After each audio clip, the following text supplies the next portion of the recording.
Hello everyone, welcome to our channel GS with Dattu. आज हम लोग देखेंगे घटना चक्र सीरीज में पॉलिटी का दूसरा टॉपिक। ओके, तो इस टॉपिक को पढ़ने से पहले हम लोग थोड़ी सी थ्योरी करेंगे इस टॉपिक में। उसके बाद एमसीक्यू जो घटना चक्र में दिए हैं वो कवर करेंगे। ओके, तो वीडियो को स्टार्ट करते हैं। और आज हमारा टॉपिक क्या है? टॉपिक है constituent assembly and making of Indian constitution. Okay, तो ये हमारा मतलब कि संविधान सभा और उसका कॉन्स्टिट्यूशन की जो मेकिंग है वो हम लोग देखेंगे। तो सबसे पहले देखते हैं कि फॉर्मेशन ऑफ कॉन्स्टिट्यूएंट असेंबली यानी कि संविधान सभा का गठन के बारे में देखते हैं। तो ये जो दिया है मैंने यहाँ पे थ्योरी फॉर्म में, तो ये मेन पॉइंट है। ये कोई थ्योरी वाला प्रॉपर थ्योरी नहीं है, तो इसमें मेन पॉइंट है जो आपको याद रखने चाहिए क्योंकि इनसे रिलेटेड ज्यादातर क्वेश्चन पूछे जाते हैं। ओके, तो स्टार्ट करते हैं क्वेश्चन थ्योरी। पहले थ्योरी करेंगे फिर क्वेश्चन स्टार्ट करते हैं। तो सबसे पहले initial demand of constituent assembly यानी कि सबसे पहले जो डिमांड थी संविधान सभा के लिए वो सबसे पहले कब हुई थी? तो ये हुई थी 1934 में। ठीक है, सबसे पहली फॉर्मल डिमांड कब हुई थी? स्वराज पार्टी द्वारा रांची सेशन में कॉन्फ्रेंस में 1934 में हुई थी। तो ये सारे पॉइंट आपको याद रखने हैं। फिर देखते हैं आइडिया, अगर पूछा जाए आइडिया कॉन्स्टिट्यूशन का किसने दिया? फर्स्ट आइडिया प्रपोज्ड बाई, ये दिया था एम रॉय ने 1934 में। ओके, फिर उसके बाद आईएनसी द्वारा सबसे पहले मांग कब करी गई? ऑफिशियल डिमांड कब करी गई? तो 1934 में। ओके, और जवाहरलाल नेहरू का डिक्लेरेशन कब आया था? 1938 में, यानी कि 1938 में आया था। और इस डिक्लेरेशन में क्या था कि जो constitution of free India must be framed without outside interference, मतलब कि जो भारत का संविधान है वो बिना किसी बाहरी हस्तक्षेप के बनेगा।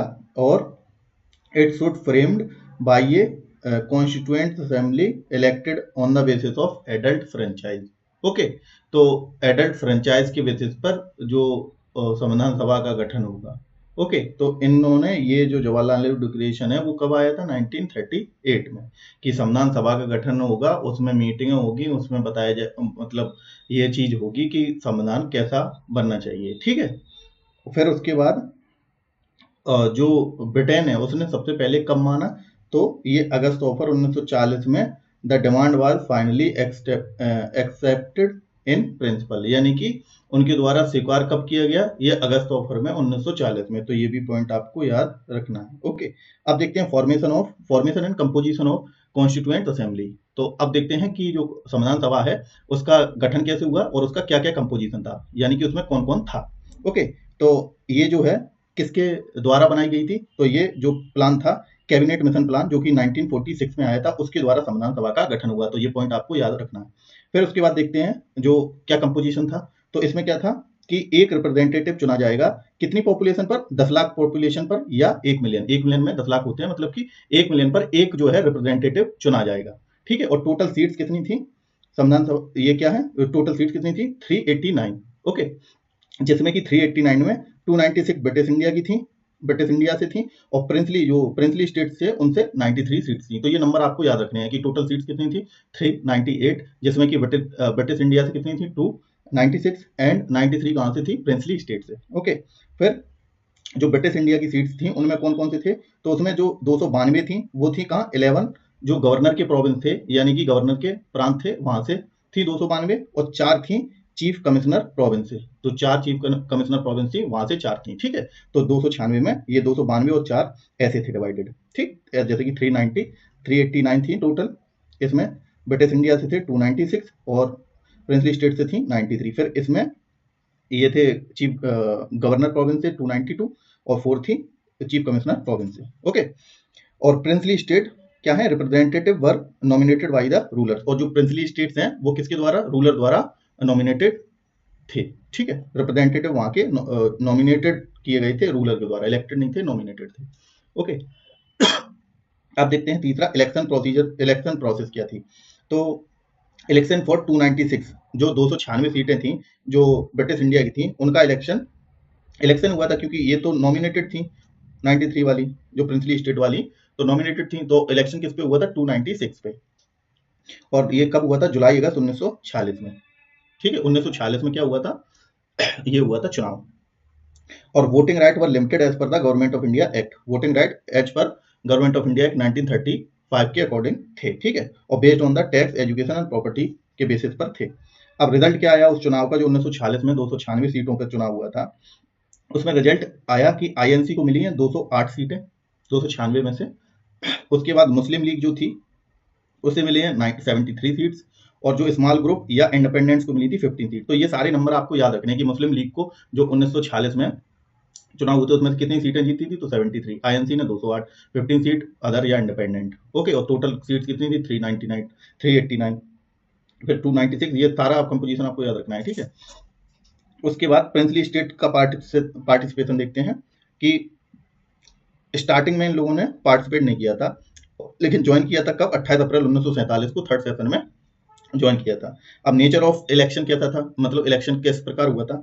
तो इनडायरेक्ट हुआ था, not based on the adult franchise. ठीक, इनडायरेक्ट इलेक्शन था। ओके, और वोटिंग राइट वर लिमिटेड, ये बता ही चुका हूं मैं। ठीक है, तो नेचर ऑफ इलेक्शन कैसा था? इनडायरेक्ट। अब देखते हैं पहली मीटिंग। पहली मीटिंग और लीडरशिप में कौन कौन से सवाल जो आपके बनते हैं। तो फर्स्ट मीटिंग कब हुई थी? 9 दिसंबर 1946 को। ठीक है, ये आपको डेट याद रखनी है कि पहली मीटिंग संविधान सभा की कब हुई थी? 9 दिसंबर 1946 को, सॉरी। ठीक, तो ये आपको याद रखनी है, 9 दिसंबर 1946 को पहली मीटिंग हुई थी जिसमें कि 207 मेंबरों ने अटेंड किया था। ओके, फिर प्रेसिडाइडेड ओवर द सच्चिदानंद सिन्हा, यानी कि उस मीटिंग में प्रेसिडेंट कौन थे? जो कि टेम्पररी थे, तो उनका नाम था डॉक्टर सच्चिदानंद सिन्हा। ठीक है, ये सबसे सीनियर मोस्ट मेंबर थे, इस वजह से इन्हें टेम्पररी प्रेसिडेंट पहली मीटिंग में बनाया गया था। जो कि मीटिंग मीटिंग कब हुई थी? 9 दिसंबर 1946। ठीक, फिर परमानेंट प्रेसिडेंट का चुनाव कर दिया गया, और कौन बनाया गया परमानेंट प्रेसिडेंट? ये बनाए गए डॉक्टर राजेंद्र प्रसाद। ओके, और जो कि मीटिंग कब हुई थी? दूसरी मीटिंग में, जो कि 11 दिसंबर 1946 को हुई थी। ओके, तो ये दोनों पॉइंट आपको याद रखने हैं। फिर देखते हैं कॉन्स्टिट्यूशन मेकिंग प्रोसेस को देखते हैं। ठीक, कि मेकिंग प्रोसेस कैसे हुई। तो संविधान बनने में कितना समय लगा? तो 2 year 11 month and 18 days. Okay, और अदर सम सोर्सेज में 17 डेज भी दिया हुआ है। और टोटल सेशन कितने हुए? तो ये सारे नंबर आपको याद रखने हैं कि टोटल सेशन मतलब कि संविधान सभा की कितनी मीटिंग हुई थी? तो 11 सेशन हुए थे, और total day 165 day, 11 session 165 day.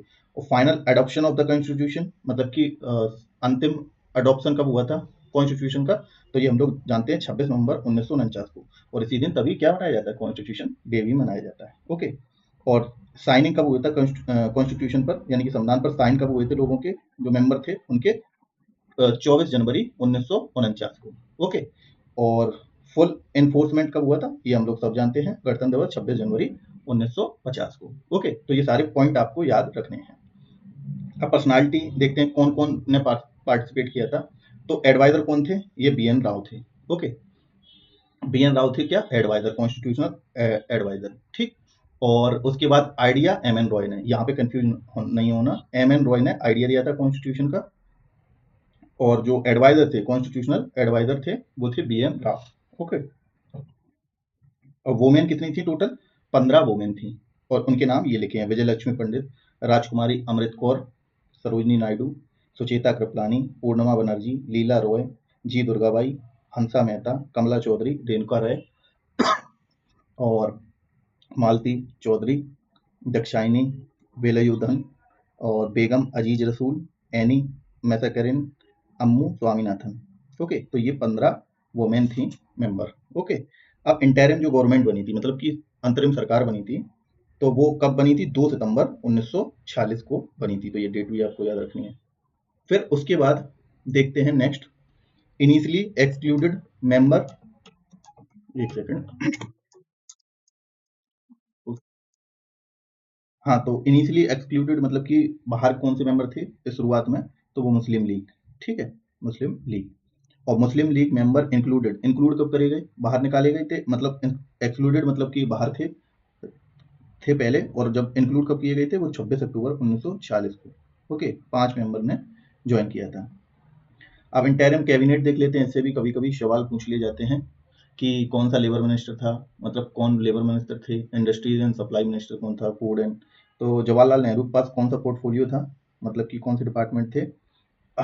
सबसे पहले तो ये vice president of the council और external affairs and commonwealth relation, ये था इनके पास पोर्टफोलियो।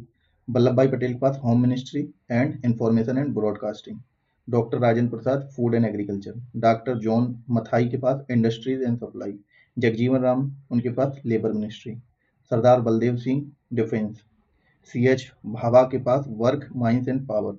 लियाकत अली खान फाइनेंस। अब्दुल राब निस्तार के पास post and air. Asaf Ali के पास railway and transport. C Rajagopalachari के पास एजुकेशन एंड आर्ट्स। और फिर उसके बाद के पास कॉमर्स। आई एल चंद्रशेखर के पास कॉमर्स। फिर उसके बाद गजनफर अली खान हेल्थ। और जोगिंदर नाथ मंडल लॉ। ओके, अब देखते हैं नेक्स्ट। नेक्स्ट है की कमेटी, ये मोस्ट इंपोर्टेंट टॉपिक है जो कि पूछा जाता है। कमेटी कौन कौन सी थी, तो यूनियन कॉन्स्टिट्यूशन कमेटी के चेयरमैन कौन थे, जवाहरलाल नेहरू। ये सारी कमेटियां आपको याद होनी चाहिए। ओके, इनसे तो क्वेश्चन आता ही आता है। तो यूनियन शब्द लग जाएगा जहां पे वो सारी कमेटी किनकी हैं, जवाहरलाल नेहरू की। ओके, जैसे कि union constitution committee, committee on the rules and procedure, doctor Rajendra Prasad. Steering committee, ये भी राजेंद्र प्रसाद। और उसके बाद ड्राफ्टिंग कमेटी, मोस्ट इंपोर्टेंट ये भी है। ड्राफ्टिंग कमेटी के अध्यक्ष कौन थे, doctor B R Ambedkar ji. Okay, पर advisory committee on fundamental right minority and tribe, वो थे सरदार वल्लभ भाई पटेल। और प्रोविंशियल कॉन्स्टिट्यूशन कमेटी के भी अध्यक्ष कौन थे, सरदार वल्लभ भाई पटेल। ओके, तो ये दोनों जो है, ये दोनों कमेटी के अध्यक्ष सरदार वल्लभ भाई पटेल थे। फिर उसके बाद यूनियन पावर कमेटी, अब यूनियन शब्द लग गया तो union power committee Jawaharlal Nehru. फिर minority sub committee S C Mukherjee, और एस सी मुखर्जी जो है वो डिप्टी उपाध्यक्ष भी थे संविधान सभा के। ओके, फिर फंडामेंटल राइट की सब कमेटी, उसके जेबी कृपलानी। ओके, अब देखते हैं नेक्स्ट, जो ड्राफ्टिंग कमेटी है मोस्ट इंपोर्टेंट जो है, उसके मेंबर पूछे जाते हैं, कौन कौन मेंबर थे टोटल। तो सबसे पहले कौन था, अलादी कृष्णा स्वामी अयंगर। फिर एन गोपाला स्वामी, के एम मुंशी और मोहम्मद सदाउल्ला। ठीक, ये तो चार परमानेंट रहे। फिर बी एल मित्तल और डीपी खेतान, ये दो और थे मेंबर, मतलब कि चार और दो छह लोग थे। लेकिन लेटर इन्हें रिप्लेस किया गया बाई एन माधवराव को, बी एल मित्तल को एन माधवराव से, और डीपी खेतान को टीटी कृष्णमाचारी से। ओके, तो ये भी आपको याद रखने हैं नाम। फिर उसके बाद ad hoc committee on the national flag, 23 जून 1947 को। ठीक, इसके चेयरमैन थे डॉक्टर राजेंद्र प्रसाद, ये हम लोगों ने अभी देखा। नेशनल फ्लैग कमेटी के कौन सी चेयरमैन थे, ad hoc committee on national flag, ये डॉक्टर राजेंद्र प्रसाद। इसमें मेंबर कौन कौन था, अबुल कलाम आजाद, सरोजिनी नायडू, सी राजगोपालाचारी, के एम मुंशी और doctor B R Ambedkar. Okay, अब ये है provision borrowed from different constitution, मतलब कि कॉन्स्टिट्यूशन का कहाँ कहाँ से हम लोगों ने लिया गया है, ये चीज। तो ये हम लोग नेक्स्ट वीडियो में देखेंगे, इससे रिलेटेड क्वेश्चन करेंगे। अब देखते हैं क्वेश्चन। ओके, तो पहला क्वेश्चन क्या है कि 1937 के चुनाव में कितने प्रांतों में कांग्रेस का मंत्रिमंडल बना। In how many province was the Congress ministry formed in the election of the year 1937। Okay, तो 11, 9, 6 और 3। तो इसका आंसर सबसे पहले देख लेते हैं। आंसर 11, 9, 3 या 11, तो इसमें से तो कोई आंसर नहीं है, मतलब कि ये स्टार क्वेश्चन है। ठीक है, क्योंकि कांग्रेस जो बनी थी वो 8 में बनी थी, इस वजह से इसमें कोई भी ऑप्शन नहीं है और इसमें स्टार मार्क लगा हुआ है। तो इलेक्शन हुए कब थे, इलेक्शन टोटल प्रोविंस थी 11, 11 में हुए थे, जिसमें से 8 आईएनसी ने जीती थी, आईएनसी ने जीती थी। और फिर उसके बाद बाकी जो थी वो मुस्लिम लीग ने जीती थी। ओके, 3 मुस्लिम लीग ने। अब 8 में से कौन सी 8 थी जो इन्होंने जीती थी, तो उसमें था Madras, Bihar, central province, Madras, Bihar, central province, और फिर उड़ी उड़ीसा, और फिर उसके बाद यूनाइटेड प्रोविंस, यानी कि यूपी। पहले तो यूनाइटेड प्रोविंस कहते थे ना, यूनाइटेड प्रोविंस हो गया, बॉम्बे हो गया, आसाम, कितना हो गया, 1 2 3 4 5 6 7 असम। और असम फिर एक था north west frontier province, NWFP, north west frontier province भी। तो ये 8 INC द्वारा जीती गई थी, ठीक है। और मुस्लिम लीग में जो 3 थी वो कौन कौन सी थी? तो मुस्लिम लीग वाली थी, एक तो बंगाल हो गया, बंगाल, ठीक है। और उसके बाद पंजाब एक था, और एक था सिंध। ओके, तो ये आपको याद रखनी है, ठीक है। 8 कौन सी प्रोविंस है, इनसे भी क्वेश्चन पूछा जा सकता है। सबसे पहले तो जो चुनाव में 29-37 में जो चुनाव हुए थे उसमें 11 में से 8 INC ने जीती थी और 3 जो है मुस्लिम लीग ने जीती थी। ये पॉइंट याद रखना। फिर उसके बाद कौन कौन सी जीती ये भी याद रख लेना, अगर रख पाओ तो। बाकी रिवीजन करोगे तो याद हो जाएगा आप लोगों को।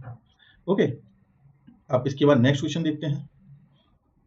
हाँ, और अगर इसमें और अगर देखना है तो जो कांग्रेस की गवर्नमेंट बन गई थी, तो कांग्रेस ने रिजाइन कर दिया था 1939 में, यानी कि 2 साल बाद रिजाइन कर दिया, ठीक है। तो क्योंकि क्या हुआ था इस समय, क्यों रिजाइन कर दिया था? क्योंकि 1939 में इस वजह से रिजाइन कर दिया था क्योंकि क्या था कि ब्रिटेन जो था वो इंडिया को वर्ल्ड वार 2 में घसीट रहा था, ठीक है, 1939 में, इस वजह से। और मुस्लिम लीग ने इसी वजह से 1939 में मनाया गया था मुस्लिम लीग द्वारा डिलीवरेंस डे, क्योंकि उन्होंने रिजाइन कर दिया था 1935 में। तो मुस्लिम लीग हार तो गई थी, तो वो खुश हो गई और उसने क्या बनाया, day of Dili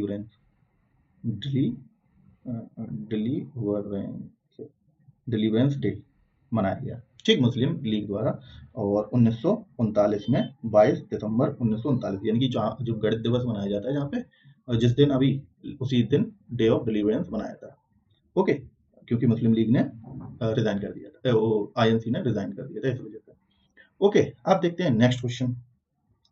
next question क्या है, भारत के संविधान को एक निर्वाचित संविधान सभा द्वारा बनाने का प्रस्ताव किसने दिया था? तो the proposal for forming the constitution of India by an elected constituent assembly was made by. Okay, question तो आप लोग समझ ही गए होंगे, इतने तो समझदार हैं ही आप लोग, कि भारत के संविधान को एक निर्वाचित संविधान सभा द्वारा बनाने का प्रस्ताव किसने दिया था? कौन सा नीचे कमीशन है या अधिनियम है जिसने दिया था? तो साइमन कमीशन, ये तो 1927 में आया था। ये तो 1919 के एक्ट की समीक्षा के लिए आया था, तो ये तो नहीं है ऑप्शन। फिर उसके बाद गवर्नमेंट ऑफ इंडिया एक्ट 1935, ये भी नहीं है आपका। ओके, फिर क्रिप्स प्रपोजल ये है जो 1942 में आया था सबसे पहले। 1940 में अगस्त प्रस्ताव में सबसे पहले संविधान सभा बनाने की मांग को ऑफिशियली एक्सेप्टेड किया था ब्रिटेन। ओके, फिर उसके बाद जो क्रिप्स मिशन आया था 1942 में, जिसमें कि इसके अध्यक्ष कौन थे उसके, स्टेफर्ड क्रिप्स। ओके, तो उन्होंने क्या कहा कि भारत का संविधान एक निर्वाचित संविधान सभा द्वारा बनाना चाहिए। ओके, तो सी इज द राइट आंसर। तो इसका उत्तर क्या हो जाएगा, सी ऑप्शन सही हो जाएगा। ओके,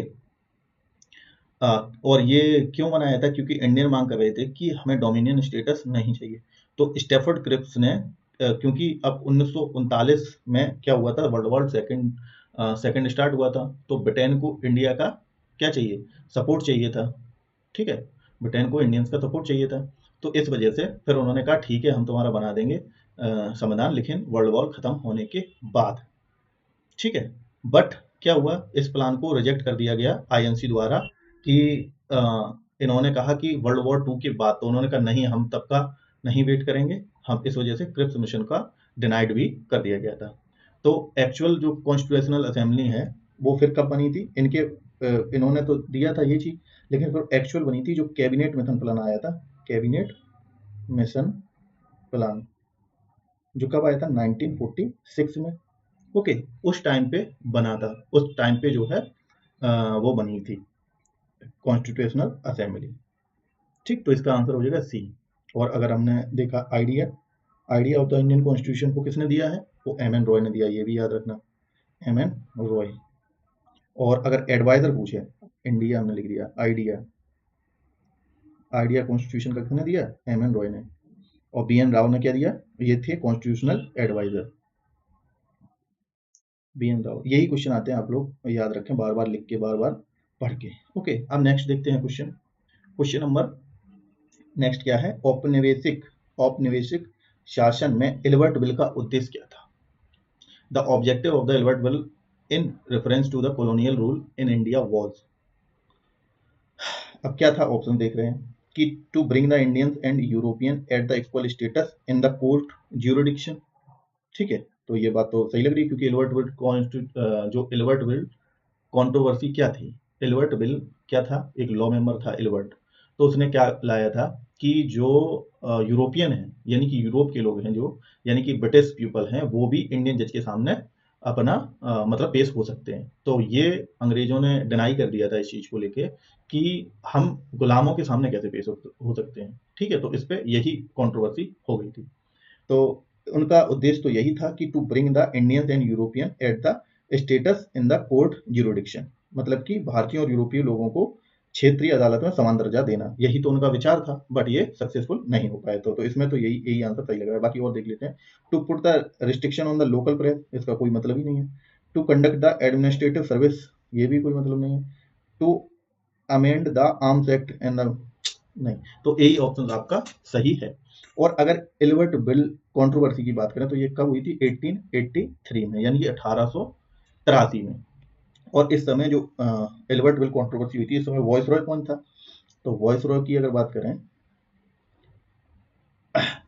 वॉइस रॉय था लॉर्ड रिपन। ठीक है, लॉर्ड रिपन। और 1881 में, चलो ठीक है, वो क्वेश्चन ज़्यादा नहीं बताते हैं क्योंकि टाइम ज़्यादा जा रहा है। ओके, देखते हैं नेक्स्ट। क्योंकि 1871 और 1881 में जो जनगणना है 1881 में स्टार्ट हुई थी। ठीक है, 1881 में प्रॉपर शुरुआत हुई थी जनगणना, यानी कि सेंसस की। अब देखते हैं नेक्स्ट क्वेश्चन। नेक्स्ट क्वेश्चन क्या है, कैबिनेट मिशन योजना के अनुसार संविधान सभा की प्रत्येक सदस्य कितनी जनसंख्या का प्रतिनिधि होगा। ये तो अभी हम लोग पढ़ के आ रहे हैं क्वेश्चन ना। तो ये है 10 लाख, 10 लाख यानी कि 1 मिलियन, 1 मिलियन लोगों पर एक प्रतिनिधि होगा, मतलब कि एक represented one over the 1 million of people. Okay, तो कैबिनेट मिशन प्लान ने जो जो कैबिनेट मिशन प्लान आया कब था, 1946 में। ये बार बार मैं इस वजह से लिख रहा हूँ कि आप लोगों को याद हो जाए, जिन्हें याद नहीं है। बाकी कई लोगों को तो याद होगा ना, रिवीजन की जरूरत है इस वजह से। ठीक, तो 1946 में आया था, और इन्होंने one representative would be allotted for the every 10 lakh people, 10 lakh people या 1 मिलियन पीपल। ठीक है, और जो कॉन्स्टिट्यूशनल असेंबली थी, असेंबली, उसमें टोटल कैपेसिटी कितनी थी, मतलब कि टोटल सीट्स या टोटल मेंबर कितने थे, तो वो थे 389। ओके, 389। अब इसमें भी क्या था, जो 296 ये ब्रिटिश इंडिया से थे, और बाकी 93 मेंबर प्रिंसली स्टेट से थे। और इसमें भी जो वॉइस रॉय वॉइस रॉय की जगह से कौन थे, मतलब वॉइस रॉय के प्रांत से कौन कौन से थे, 292, और 4 थे चीफ कमिश्नर प्रोविंस से। ओके, अब देखते हैं नेक्स्ट क्वेश्चन। तो ये क्या है, इसका आंसर हो जाएगा B is the right answer. अब देखते हैं नेक्स्ट। हु, अब इतना स्लो ठीक है, क्योंकि बच्चे कह रहे थे कि आप सर बहुत जल्दी जल्दी बोलते हैं, इस वजह से मैं इतना स्लो बोल रहा हूँ। धीमे धीमे मेरा टेम्पो स्लो कर दिया है मैंने, इस वजह से। अगर जो भी बच्चा स्लो में अगर कंफर्ट नहीं कर रहा है, तो वीडियो को 1.5x 2x, या अब आजकल प्रीमियम जो यूट्यूब आ गया है, उसमें तो 4x तक का स्पीड अप प्रोसेस है। तो जितना आपको कंफर्ट लगे उतनी तेज आप लेक्चर को सुन सकते हैं। ओके, तो ठीक है, नेक्स्ट क्वेश्चन क्या है, who among the following was not a member of the cabinet mission. तो निम्नलिखित में से कैबिनेट मिशन का कौन सा सदस्य नहीं था। ये भी क्वेश्चन बहुत बार पूछा गया है। जो कैबिनेट मिशन प्लान जो कि 1946 में आया था, कैबिनेट मिशन प्लान, इसमें कौन कौन से 3 मेंबर थे। तो इसमें थे पैथिक लॉरेंस, स्टैफर्ड क्रिप्स, जो कि क्रिप्स मिशन का भी अध्यक्ष था, ठीक है, जो 1942 में आया था, और एबी अलेक्जेंडर। तो ये तीनों तो थे, तो A is the right answer. ये विलियम वुड नहीं था मेंबर। ओके, तो पैथिक लॉरेंस हो गया, स्टैफर्ड क्रिप्स हो गया, और एबी अलेक्जेंडर हो गया। ये तीनों इसके मेंबर थे। ठीक, और जिसमें कि पैथिक लॉरेंस जो है, ये था कौन, चेयरमैन था इसमें, चेयरमैन। पैथिक लॉरेंस क्या था, चेयरमैन, और ये दोनों लोग मेंबर थे। ओके, और जो कैबिनेट मिशन प्लान आया था, ये रिजेक्ट किसने किया था, ये भी पूछा जा सकता है कि जो कैबिनेट मिशन प्लान जो आईएनसी ने तो एक्सेप्ट कर लिया था, लेकिन रिजेक्ट किसने किया था, मुस्लिम लीग ने उनकी डिमांड को रिजेक्ट कर दिया था। ठीक है, और मुस्लिम लीग यानी कि उसमें से जिन्ना थे जो मेन लीडर थे, तो जिन्ना अल्टीमेटली अपोज दिस प्लान, मतलब कि इसको रिजेक्ट कर दिया था। और बट कांग्रेस ने यानी कि आईएनसी एक्सेप्ट किया था और मुस्लिम लीग ने रिजेक्ट किया था। ये भी आप थोड़े से, ये आपको नॉर्मल चीज़ें लग रही होंगी, लेकिन कभी कभार हम लोगों को कन्फ्यूजन हो जाता है वहाँ पे जाके। तो बार बार चीज़ें लिखने और पढ़ने से क्या होता है कि आप लोगों को सबकॉन्शियस माइंड में याद हो जाती चीज़ें, तो ऑप्शन देख के हम लोग गलत कभी नहीं करते। ठीक है, तो वो ऑटोमेटिक पता चल जाता है अच्छा क्या था क्या नहीं था। ओके, अब देखते हैं नेक्स्ट। नेक्स्ट क्वेश्चन क्या है कि the India constituent assembly was established under, भारतीय संविधान सभा किसके तहत स्थापित की गई थी? भारतीय जो संविधान सभा थी वो किसके तहत जो है स्थापित की गई थी? तो गवर्नमेंट ऑफ इंडिया 1935, या क्रिप्स मिशन 1942, या कैबिनेट मिशन 1946, या इंडिया इंडिपेंडेंस एक्ट 1947। ठीक है, तो इसमें जो है संविधान सभा 1946, यानी कि सी इज द राइट आंसर। तो द कॉन्स्टिट्यूशनल असेंबली जो है वो formed under the cabinet mission plan, तो ये कैबिनेट मिशन प्लान के अंतर्गत बनाई गई थी। ओके, और इसमें जो मेंबर थे इट वाज इनडायरेक्टली इलेक्टेड, जो इलेक्शन प्रोसीजर था वो क्या था, डायरेक्ट नहीं, indirectly elected by the provincial assemblies. Okay, और इसके बाद जो कॉन्स्टिट्यूशनल असेंबली है इसकी पहली मीटिंग कब हुई थी? 9 दिसंबर 1946। ओके, और जिसमें कि जो टेम्पररी प्रेसिडेंट कौन थे? सच्चिदानंद सिन्हा। ठीक है, उसके बाद सेकंड मीटिंग में परमानेंट मेंबर कौन से बने थे? 11 दिसंबर 1946। अब ये थे टेम्पररी प्रेसिडेंट। फिर परमानेंट प्रेसिडेंट की बात करें तो कौन बने थे? डॉक्टर डॉक्टर राजेंद्र प्रसाद, जो कि कौन थे? नामदेव बिहार ने थे। चलो ये हम लोग बाद में जब क्वेश्चन करेंगे, जब नेक्स्ट क्वेश्चन, तब हम लोग बहुत ज्यादा कुछ एक्सप्लेन करेंगे और कनेक्ट करेंगे। ओके, अभी तो केवल टॉपिक पर रहते हैं। तो ये हो गया इसका option, C is the right answer. अब देखते हैं नेक्स्ट। 1946 में बनी अंतरिम सरकार की कार्यकारी परिषद के अध्यक्ष कौन थे? ठीक है, तो ये भी हमने अभी जब लिस्ट देख रहे थे हम लोग, तो ये देखा था कि जो जो लिस्ट देख रहे थे उसकी इंटरिम गवर्नमेंट की, कि किसको क्या पोर्टफोलियो दिया गया था। तो उसमें हम लोगों ने क्या देखा था कि जवाहरलाल नेहरू को बनाया गया था जो एग्जीक्यूटिव काउंसिल का वाइस प्रेसिडेंट। ओके, तो A is the right answer हो गया इसका। ठीक, और जो ये क्या है इंटरिम गवर्नमेंट है, जो कब हुई थी एक्चुअल में? इंटरिम गवर्नमेंट जो है कब आई थी? ये आई थी 2 सितंबर 1946 को। ये भी मैंने डेट उधर बताई थी शायद। ओके, और अगर अनाउंसमेंट की बात की जाए तो वो 24 अगस्त को 1946 में। ठीक है, और जो इंटरिम गवर्नमेंट बनी थी ये क्या था? ये पहला हम लोगों का स्टेप था towards the Indian self rule. मतलब कि ये पहला कदम था कहाँ के? अपना इंडियन का, भारतीयों का खुद का रूल, यानी कि सेल्फ रूल के, स्वराज के लिए। ओके, और यहाँ पे अगर देखा जाए इंटरिम गवर्नमेंट में हमने और भी पोर्टफोलियो बताए थे, जैसे कि होम मिनिस्टर कौन था? सरदार वल्लभ भाई पटेल। ये क्या थे? Home minister. तो ऐसे ही ये मिक्स करके आपको याद हो जाएंगे, बहुत सारे नाम हैं। अगर जिसने पहली बार कोई पढ़ रहा है तो उसको दिक्कत होगी, अदरवाइज तो जो तैयारी करते हैं एक्चुअल में उनको तो लगभग याद होते हैं, और भूल भी जाते हैं तो रिवीजन से उनको याद आ जाते हैं, या ऑप्शन देख के याद आ जाते हैं। ओके, और जो अगर पहली बार पढ़ रहा है तो वो बार बार रिवीजन करे। ठीक है, याद जरूर हो जाएगा। ठीक है, चलो नेक्स्ट देखते हैं। नेक्स्ट क्वेश्चन है हमारा, निम्नलिखित में से कौन सा अगस्त 1946 में बनी अंतरिम सरकार का सदस्य नहीं था? बताओ। तो इसमें है सी राजगोपालाचारी, डॉक्टर राजेंद्र प्रसाद, डॉक्टर एस राधाकृष्ण, जगजीवन राम। तो इसमें कौन नहीं था सदस्य? ये नहीं थे। कौन नहीं थे इसमें? Doctor S Radhakrishna. C is the right answer. तो जो इंटरिम गवर्नमेंट बनी थी 1946 में, उसमें कौन सदस्य नहीं था? Doctor Radhakrishna, S Radhakrishna ji.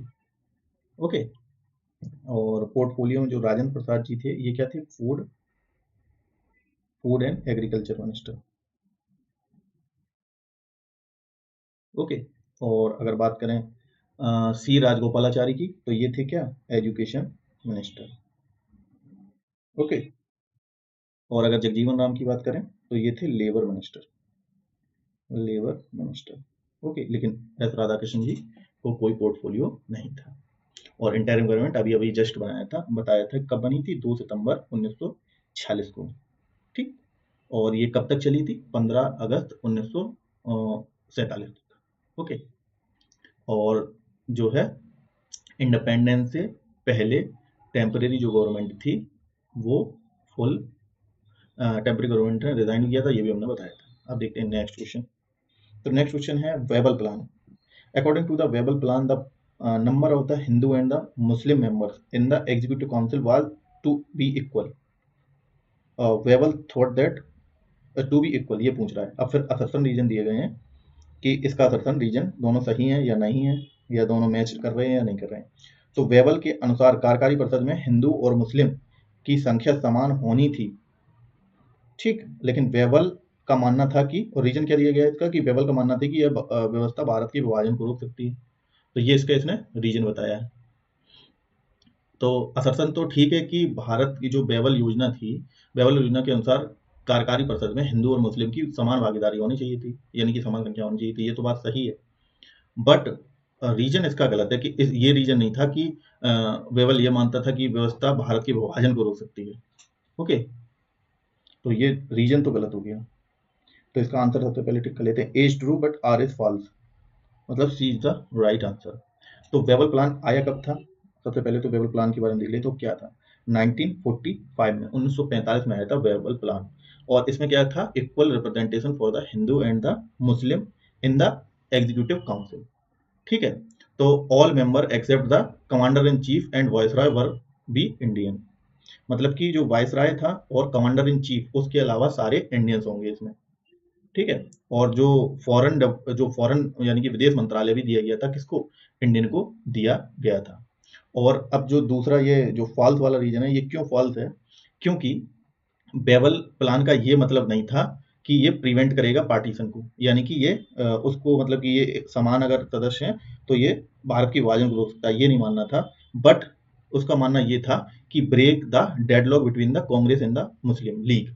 उसका मानना ये था अगर ये चीज कर दी जाएगी तो क्या आईएनसी और मुस्लिम लीग में जो तनाव है, या जो डेडलॉक बात नहीं मान रहे हैं, दोनों लोग मिलके फैसले पे नहीं आ रहे हैं, वो चीज टूट जाएगी। क्योंकि क्या है, जिन्ना जो है वो रिजेक्ट कर रहा था इस बेबल प्लान को, इस वजह से उसने ये रीजन दिया था।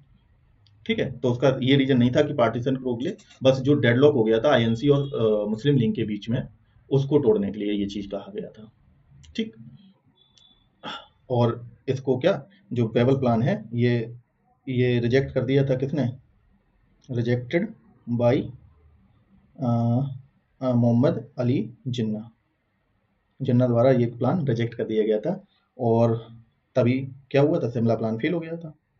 ये मतलब मीटिंग हुई कहाँ थी, शिमला में, बेबल प्लान वाली। तो शिमला प्लान भी कहते हैं इसे, 1945 का ये फेल हो गया। अब देखते हैं नेक्स्ट क्वेश्चन। भारत के संविधान निर्माण के लिए संविधान सभा का विचार सबसे पहले किसने दिया था?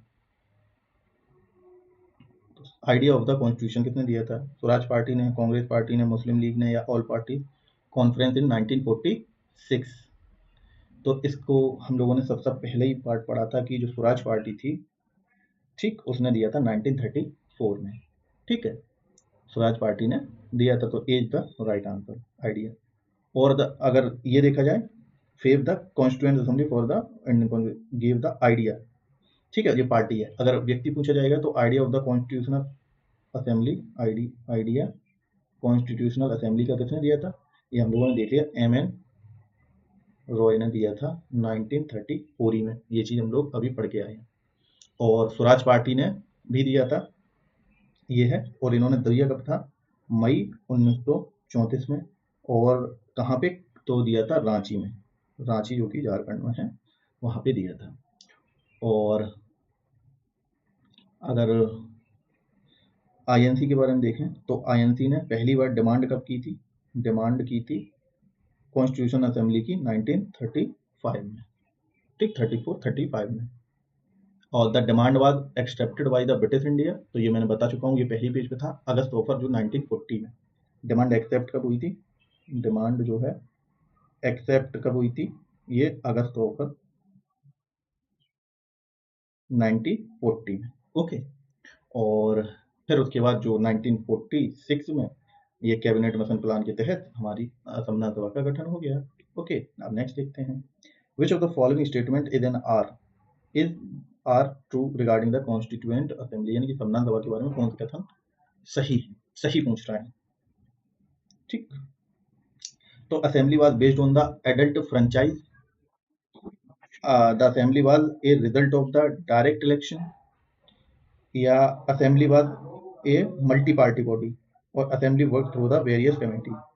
तो assembly was based on the adult surface, ये तो नहीं था एडल्ट सरफेस के अकॉर्डिंग नहीं, क्योंकि गवर्नमेंट ऑफ इंडिया 1985 के रूल द्वारा हुआ था, और ये रिजल्ट था डायरेक्ट इलेक्शन नहीं, इनडायरेक्ट इलेक्शन हुआ था। ओके, और ये मल्टी पार्टी थी क्योंकि इसमें मल्टी पार्टियां थी और बहुत सी कमेटियां थी। तो ठीक है, 3 और 4 सही है, मतलब कि इसमें सी इज द राइट आंसर। तो अगर बात करें एडल्ट सरप्रेज के द्वारा तो नहीं थी ये, और ये बेस्ड थी इनडायरेक्ट इलेक्शन के पे। ठीक, ये तो मैं बता ही चुका हूँ।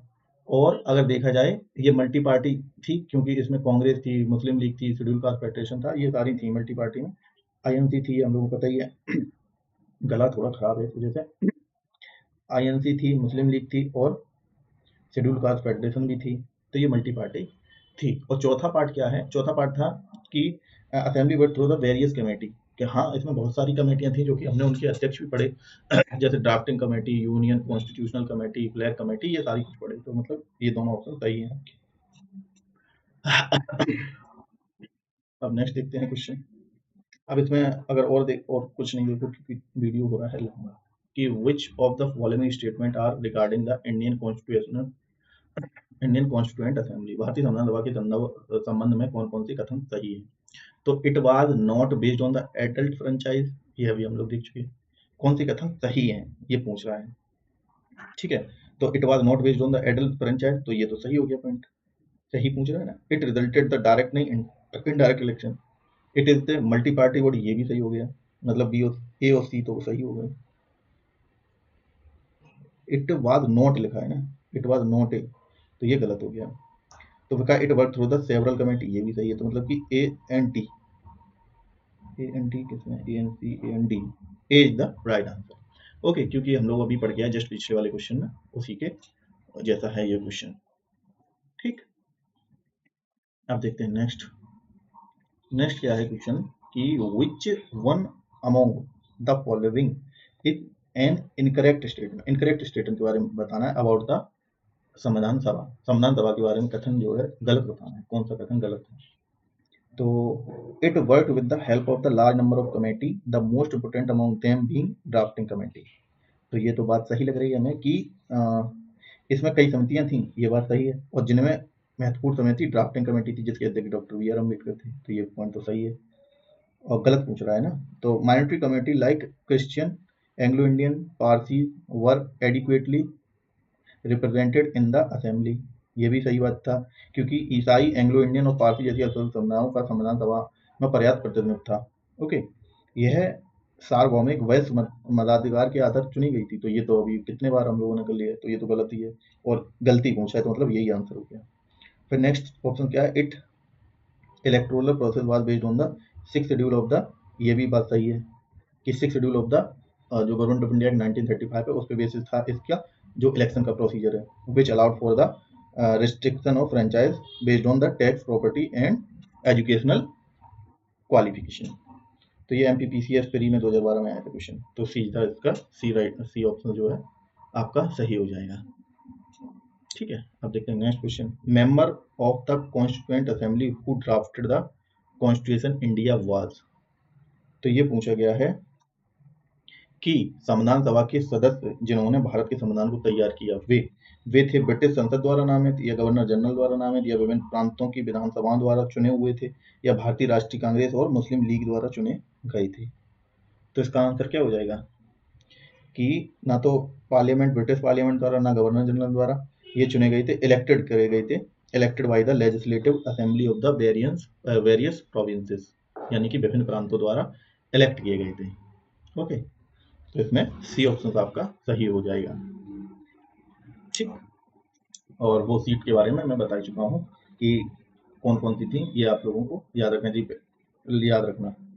फिर क्या है, with respect to the Indian history, the member of the constituent assembly from the province were, तो क्वेश्चन पूछ रहा है कि भारतीय इतिहास के संदर्भ में प्रांतों से संविधान सभा के सदस्य कैसे चुने गए थे। ठीक है, अब कैसे चुने गए थे ये चीज हम लोगों को पता ही है। ये डायरेक्ट कहाँ थे, नॉमिनेटेड नहीं थे, इलेक्टेड बाय द प्रोविंशियल, ये सेम क्वेश्चन था। ठीक, फिर क्या, how were the members of the constitution assembly elected, फिर वही चीज आ गई ना, directly by the public, nominated by the INC, या नॉमिनेटेड इंडियन रूलर और प्रोविंशियल असेंबली। वही तीनों क्वेश्चन सेम ही थे, वो बस बदल बदल के। संविधान सभा के पहले अध्यक्ष कौन थे, तो डॉक्टर राजेंद्र प्रसाद। इसमें कुछ नहीं बताया, ना तो ये बताया टेम्पररी है और ना ये बताया है परमानेंट है, तो हमेशा हम लोगों को परमानेंट वाला चुनना चाहिए। अगर यहाँ पे लिखता है चेयरमैन जो कि टेम्पररी थे, तो हम लोग इसको टिक करते हैं। तो सी, Rajendra Prasad is the right answer. और सच्चिदानंद नंदा हम लोग जानते हैं जो है क्या थे, टेम्पररी थे अध्यक्ष। और जो कि कौन सी मीटिंग थे, 9 दिसंबर 1946 में। और ये परमानेंट कब बना दिए, 11 दिसंबर 1946। फिर इसके 2 दिन बाद 13 दिसंबर 1946 को जवाहरलाल नेहरू ने क्या पेश किया था, ऑब्जेक्टिव रेजोल्यूशन, उद्देश्य प्रस्ताव। और इसी के बेस क्या है, प्रियम्बल। तो ये चीजें आप लोग याद रखें।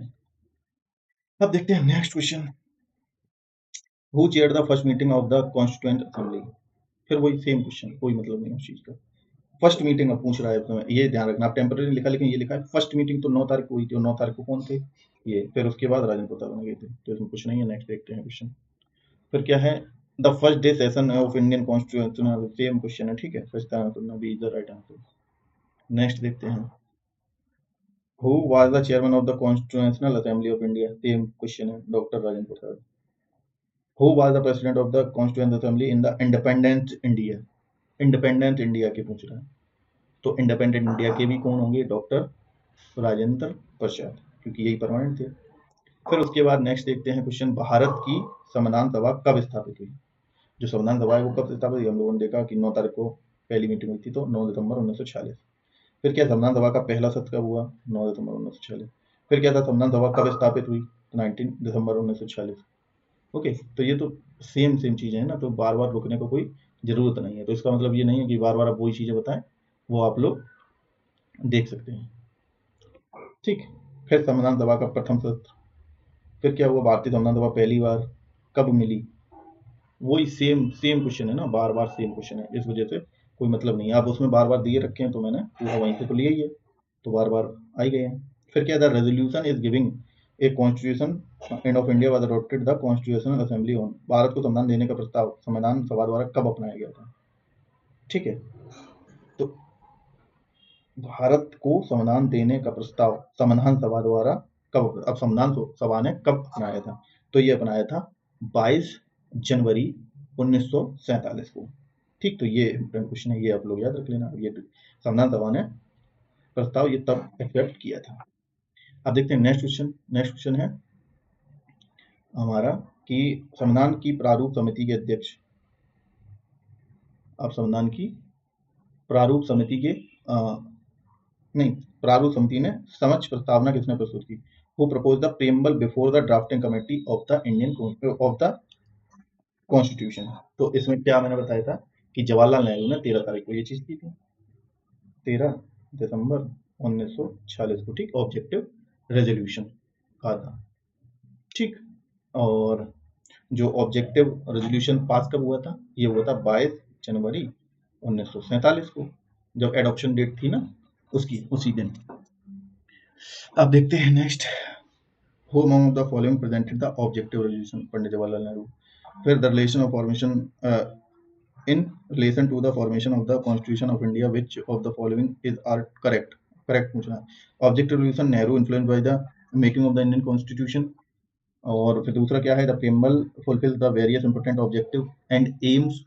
ठीक है, तीसरी चीज क्या है, the people of India ordered and directed the constitution, the head of the state elected directly by the people. तो इसमें ये गड़बड़, क्योंकि फोर्थ स्टेटमेंट सही पूछ रहा है ना, सही पूछ रहा है, तो ये तो सही है, ये भी सही है, ये भी सही है, ये गलत है। ये डायरेक्टली नहीं, इनडायरेक्टली इलेक्टेड बाय, जो हेड ऑफ द स्टेट है वो कैसे होता है इंडिया में, indirectly elected by the people. Okay, क्योंकि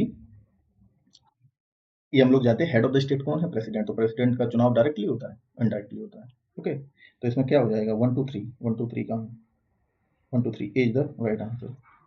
भारतीय संविधान के निर्माण के लिए निम्नलिखित में से कितने सत्र हुए थे आयोजित? तो टोटल 12 मीटिंग हुई थी। ठीक, बस खत्म हो गया हम लोगों का ये चैप्टर।